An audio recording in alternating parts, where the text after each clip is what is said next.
Many Magic the Gathering players might ask, what in the hell is Magic Arena? Magic Arena is a new Magic the Gathering card game for PC, and probably other platforms in future. It uses the free-to-play model with as of yet unannounced monetization features. One might speculate that this will include the buying of packs, event entries, and possibly vanity items such as card backs or lame little avatars. The FAQ on Magic Arena's website says that this is not a replacement for MTGO, and I'm inclined to believe that. The amount of time to update over 20 years of mechanics with Magic Arena's graphical flair would require a separate team working in the background for years and years to allow for the entire history of Magic experience you get on MTGO to be fully replaced and realized. They also say Magic Arena is not a replacement for Magic Duels. But it is. Let's be real. They simply don't want the language to sound like it's associated with Magic Duels or its predecessors, Duels of the Planeswalkers, because they think it will carry the negativity and with it the low user base. And while I do believe that Magic Arena is in fact Magic Duels 2, this does not appear to be the sequel that nobody wanted. No more rarity restrictions, a full 4 copies of every card you can acquire and put right into your deck. It will also have all the phases of Magic that were missing from Magic Duels, in other words, the real Magic the Gathering experience. The closed beta, which you can sign up for here... Wait, beta? What the hell? It's beta! Jesus! What's the point of doing an accent to get chicks if you have to pronounce everything weird? Oh yeah, let's tap our money. There's no fucking R in money. It's mana. Anyway, in the beta, there's only going to be constructed, so it'll be like a block constructed format with all 279 cards from Ixalan, and that'll be pretty cool. So sign up, see if you get in. Anyway, Chris, why don't you tell us your vision for the game? Definitely. Let's talk about it a little bit. Yeah. Chris, tell us about Magic the Gathering Arena. What was your vision for the game? Well, it's really the team's vision. They want to bring authentic Magic to life on all the cards, but have it be as much fun to watch as it is to play. Not to just have it, be out there as a card game, but to be as a world that you can go to and where you can experience so much more of this Magic universe. I think this is a lot more important than people realize. Hearthstone is crushing Magic's online presence. Magic Duels pales in comparison as far as user base. There's something to like the sound effects and the visuals of Hearthstone that is just more appealing to be seen like on an internet stream. And I know that a large part of its popularity is just Blizzard's machine. They just have an installed user base of Blizzard players. But Magic the Gathering is a superior game to Hearthstone. And Hearthstone was made to be played quickly and on mobile and all this stuff. And there's a lot of things going for it. And particularly the user interface and, the sound effects and the way that they make each expansion, feel like, a thing that you're seeing or doing. You're going to Naxxramas and playing this card game. I mean, it seems stupid, but all that stuff is really important for like the visual flavor of what's going on a screen from a visual medium, and that was sorely lacking in basically every iteration, including paper, obviously. But this is like the first time that they can really take a big step towards, giving you a little bit more like visual and oral context to the card game, which has a fairly amusing story and at the very least has really cool worlds.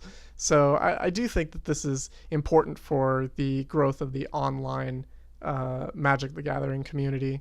Well, this is Magic in all of the details and all of the depth underneath all of the beautiful visuals you're going to see is a games rules engine that literally goes through all of the rules of Magic. It is complete 100% all of the cards and how they are meant to work.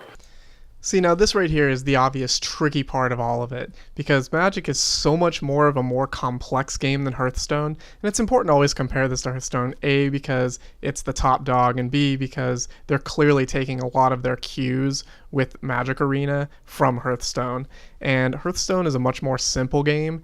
There's less strategies in general.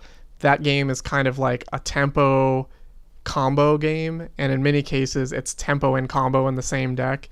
You know, like Magic has control and different variations of combo and aggro and like aggro tempo and like aggro control even. It's like there's so many different tiny ways you can play Magic, tweak the way things go, you know, go wide. I mean, there's token strategies in Hearthstone, but you're limited on how many things you can have on screen, but you can have like millions of tokens in Magic. So the ways that you can go off in Magic, all the different ways you can do things in Magic, a lot of that comes down to those phases.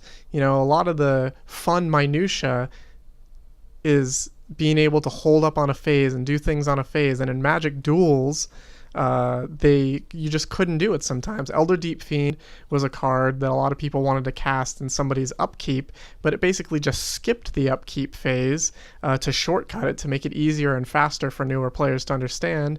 But then you get to the, you know, you have to wait for the, you know, opponent to cast something and then respond with Elder Deep Fiend. Well, now the damage has been done because they're already casting something. Or you get lucky and they just go immediately to combat, and maybe you get to get them then. But you don't. They still get to draw their card. So that was a card that you like really needed additional phases, and that's just one example of something in just duels recently that wasn't working. But at the same time, if you're going to bring this into a mobile arena and you're going to slow the game down by allowing people to have full control over the phases, this is something that I want, and this is something that a lot of paper players and professionals, even, you know, just anybody who's going to play this game at a high level and, you know, stream Magic Arena, you know, it's going to slow the game down. And when people go play it on their own with the decks that they got from dudes online, they're going to feel the game being slow. Their 15-minute break at work is going to turn into like this 40-hour game or 40-minute game that they have to concede, so, you know, to go back to work. So this is a very tricky thing. Magic is a smarter game. It's a way better game, but in a lot of cases it's not a faster game. And certainly when you add these phases, which I think is very important to the success, because you just can't have real Magic without these phases, it's going to be a very tricky thing to do, to balance that for new players and for the visual experience, not getting slogged down watching a stream or a tournament.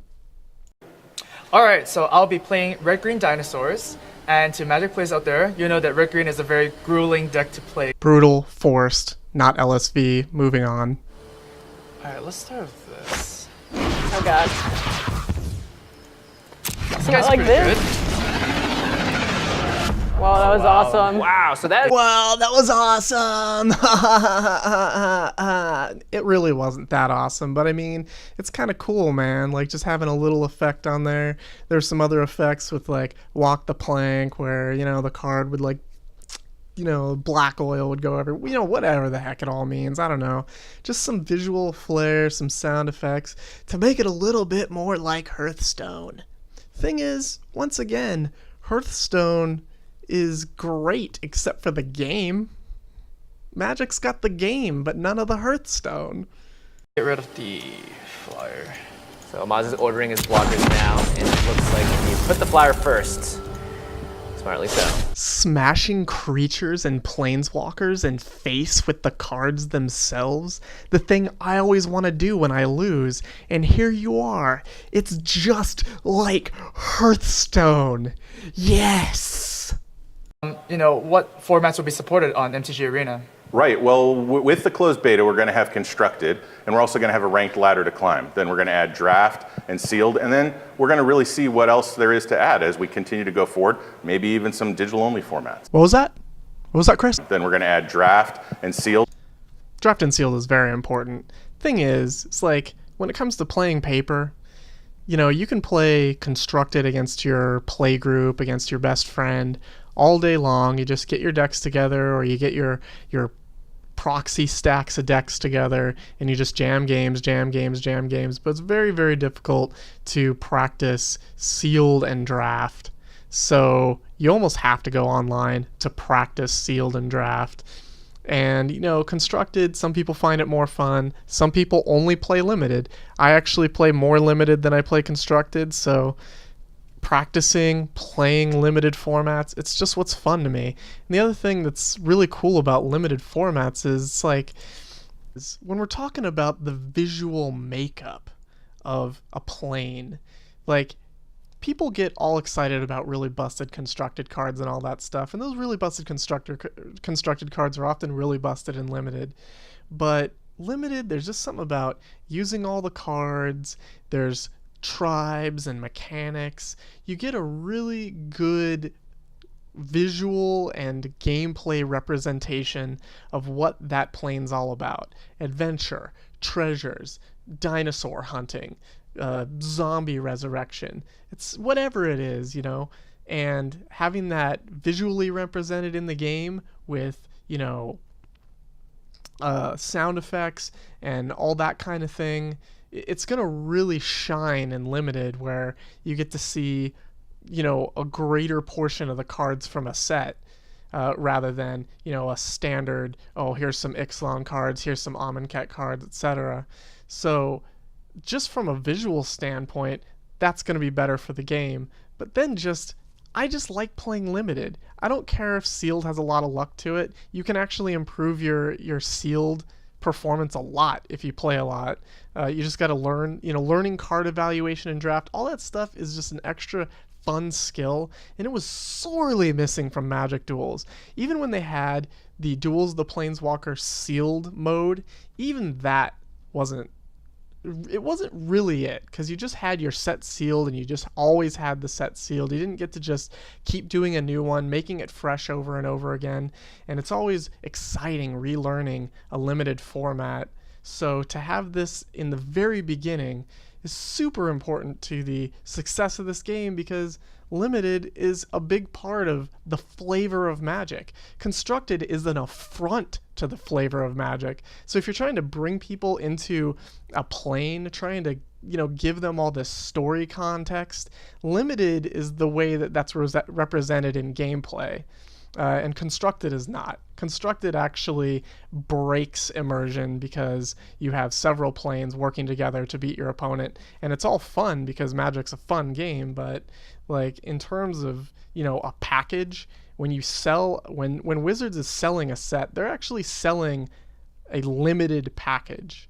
It's about limited formats, because that's what they made all those commons and most of the uncommons and a lot of the junk rares for, is to represent a lot of variation in limited Magic. So this is the most exciting part about this. And then you add the fact that they could have digital only formats. Now they could mean some kind of draft variation like they have in Hearthstone, which is actually called Arena, where it's a single player draft, or it could be some kind of cube iteration that they have in the future, like they have on MTGO. This is very exciting. If they deliver this and they're not goddamn liars, I'm already sold on that. You kidding me? Totally. Packs, player trading, that kind of stuff. So the game itself doesn't have trading in it. We're not necessarily ready to talk about all of the deep mechanics there, but of course there's boosters, right? Magic the Gathering, boosters kind of invented it, kind of makes it the biggest thing there. So Right. You're going to get it that way, but there's other ways too, and there's other ways within the game, because what Magic the Gathering Arena does is it doesn't just give you the match itself to play, it gives you an experience outside of that keeps you engaged day to day, week to week, over time, different things happening. So watch out for more details on that as we go forward. So what he's talking about at the end here is little quests that, will give you, currency that will let you buy packs or event entries or whatever. They had them in Magic Duels. They were fine. They were in the background. They helped supplement your currency income. besides just playing ranked games. You have to do a certain mechanic, like you got to make X tokens, or you have to win a game with a certain color combination. These types of things are just little bits of flavor. Once again, it's like from Hearthstone, but this was all born from achievements in World of Warcraft, funnily enough, where there's just you just do something a little bit different and you get a bonus for it. And I think that's cool because you can log on, do your daily quest, get a couple extra coins, enter a tournament. Keeping people engaged on the day-to-day is very important from, a monetization standpoint, getting people addicted, getting people wanting to pay for entries. And if it's anything like MTGO, MTGO, people say it's really expensive, but it's actually it's actually fair. It's actually quite fair in terms of like a Magic investment on how much you have to spend or keep spending to keep playing. Because if you win, you often get to play like a tournament or two for free. And part of that is the fact that you can sell your cards and trade them. And here that segues into the fact that he said there's going to be no trades. So if there's going to be no trades, there's got to be a little bit more leniency on the price. Because you'll just be hungering for this thing that you can never get, right? So if all you can do is buy boosters or whatever, that would be psychotic. That probably won't work. They have the system in Hearthstone where you can kind of like destroy cards to get dust, and then if you get enough dust, an absurd amount, you can like make higher level cards. Maybe they'll do something like that. But I just feel like the fact that there's no trading, but there's going to be like these daily events and stuff, means that it's going to be somewhere between the grueling grind of Hearthstone and the fairly luxurious Magic Duels way of collecting cards, where it'll probably be harder than that, but because there's no trading and stuff, it's not going to be like really prohibitively expensive to get into the things that you want to do. I do think that if you want to keep doing drafts and sealed or whatever, you're probably going to need to start winning. But on MTGO, when you play standard constructed events, it's actually relatively easy to play infinitely for free if you just have a top tier deck and you just play it all the time. And I feel like they'll probably not make it any more harder to do that in this than it is in MTGO, because MTGO is like, this crown jewel of, playing all the formats of Magic. I don't think they're going to make a game that's trying to get new players like this to be even more of a hurdle than MTGO. So I actually think it'll be easier than all that to get the things you want for free and play in the events you want for cheaply. That's what I believe, but there's no confirmation, but it sounds decent so far. So if you looked at tap and it's like not all the way 90 degrees and it's got the tap symbol, we've done like a dozen different iterations of that. And this is the one that we first went to the 90 degree and we said, well, of course, that's how tabletop does it. When we played it, it felt really weird. And so we tried about some other things. This is where we are now. All right, let's take a quick look at the user interface here. I kind of like everything about this visually. You've got like these Ixalan plants on the side and like this Ixalan embossed etching thing on a stone tablet. You assume like in the future they'll have all these themed battlegrounds, and that's all pretty cool. And I do like it. I understand that it's like cartoony, but what we're going here is visual flair. And then if you actually look at the battlefield itself, everything looks visually appealing. Some of the art seems a little obscured by, I don't know, foiling or something. I'm not sure what's going on in this Ruin Raider and this Raptor. But like Jace looks cool. The avatars here are clearly quite bad, but I'm sure that they'll come up with something better. Then again, maybe they won't. Maybe they're just terrible. You can actually shuffle your hand, which is really cool. One thing that really bothered me is the tapped thing. Now, he said that they went through a lot of different iterations of the tapping, and this is just the one that they decided on. They said that they used the traditional side tap and it looked weird for some reason. I can't really imagine that being true, except for the fact that these are almost perfect squares. So turning it and just seeing the art sideways may not actually be enough, rather than seeing, this horizontal rectangle versus a vertical rectangle, which is very clear. I mean, you can see the giant tap symbol. I guess that's enough. I guess you'd get used to it. Like when people do this in paper where they just barely tilt it, I find it very difficult to read. But, with that giant tap symbol, the things you can do in digital allow you to do things a little bit differently. But in keeping with that idea that they cut off the entire text box to make these squares, everything is kind of unclear. Like approaching this game as a new player to Magic Arena. I play a lot of Magic. I've played a lot of iterations of Magic online and in paper, and I don't really know what all this stuff means exactly. There's this 1/2 up here that has a tap symbol, but it's not tapped like the other ones are. So I assume it's got a tap activated ability, but you don't see what it is. And the clause there, I just happen to know that card has Enrage because I just I looked at the spoiler, but different Enrages do different things. This one draws a card, there's another one that does damage. So you don't really know what any of this stuff is. The black and white 1/2, that could be Death Touch. I'm not actually sure what the 2 pink swords crossed really are. So it's going to take some time to get used to what all this is. And I'm not absolutely sure that it's going to be clear, but I assume that if this game became popular and people were playing it all the time, it would become clear. But I can't say for sure. I have to count it as a mild fault because I feel like even though you can hover over all of these cards and see the full text, just the fact that you have to do that is, I don't know. I'm just speculating. I don't know. Right? Like right now, I'd have to hover over every single one, basically. The one visual cue that seems obvious is this blue 3/3 is floating a little bit, so it must be flying. But other than that, like it looks cool. It looks a little cluttered, but necessary. If you look at the phases bar, it doesn't show all the phases that you're going to have throughout your turn because there's so many, but it seems to have a lot of relevant ones, and yet I'm not actually certain which ones are which. I feel like this, the 19 is your life total, and the shield, I guess, is just the life total shield, and then the card symbol has got to be a main phase, but maybe not. I don't actually know what all these phase symbols are, so that's something we're all going to have to learn, and we'll see. It might be cool.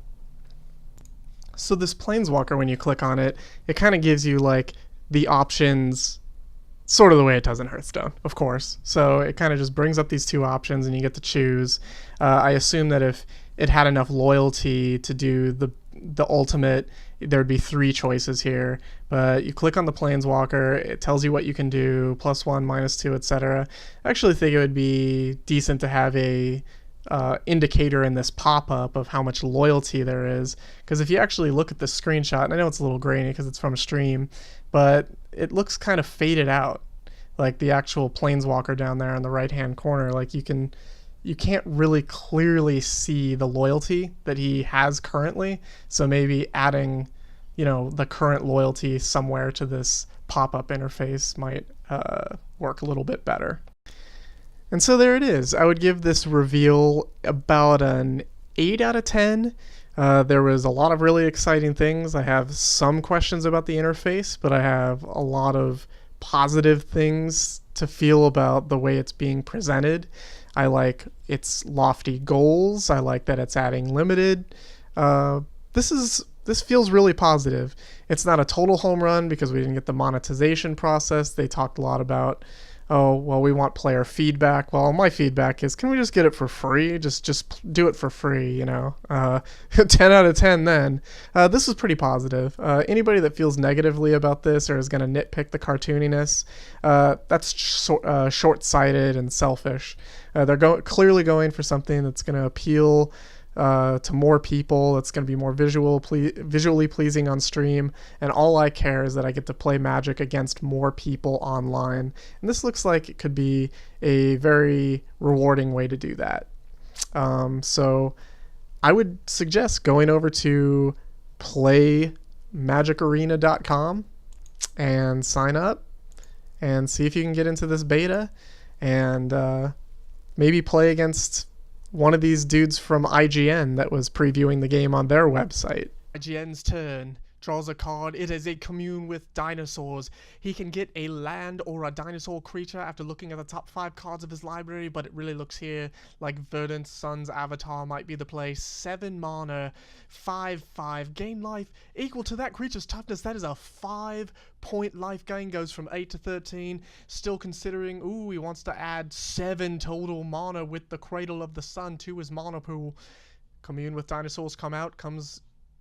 Oh, he's got a few options here. Carnage Tyrant! Oh my god, it's a 7/6 hex-proof dinosaur with trample. Could he play that? Will he play that? That's gotta be enough to get through, folks. Only 14 health on the opposing side. Carnage Tyrant coming in. He's got 2 1/2s that can tap to give his 5/5 and 7/7 haste. He'll go for it here, folks. All attack. No attacks. Checks the Carnage Tyrant. Yes, hexproof and trample. Can't be countered. Mythic rare. Oh, he checks the Otapek Huntmaster. There it is. Tap to give dinosaur haste. Could he do it? Fuck it. End the turn.